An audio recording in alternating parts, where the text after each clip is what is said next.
I've got a theory that it's a demon, a dancing demon. Nah, something isn't right there. I've got a theory, some kid is dreaming, and we're all stuck inside his wacky Broadway nightmare. After patrolling the night before, Buffy meets up with the rest of the Scoobies. It's then revealed that Buffy is not the only one who had some kind of musical excursion the night before. It turns out that all of the Scoobies have in some way experienced some kind of musical number.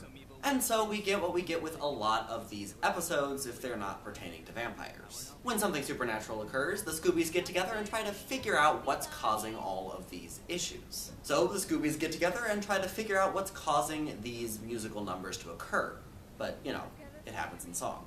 Now this particular song is technically 3 different songs put together. But I'm not going to talk about these 3 songs separately, mostly because they occur one right after the other, and also they're on the very same track in the soundtrack itself.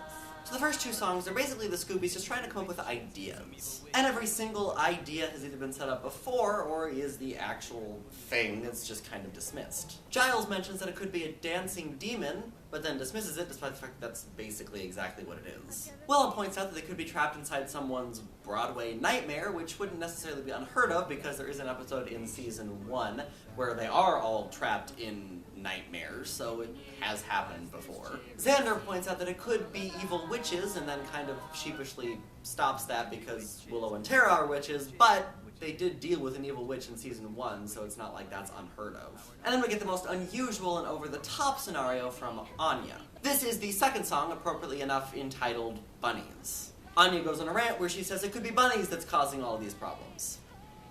And that's pretty much it. But of course, Anya's fear of bunnies has already been set up, as in a previous Halloween episode, she dressed up as a bunny because she was supposed to dress up as something scary.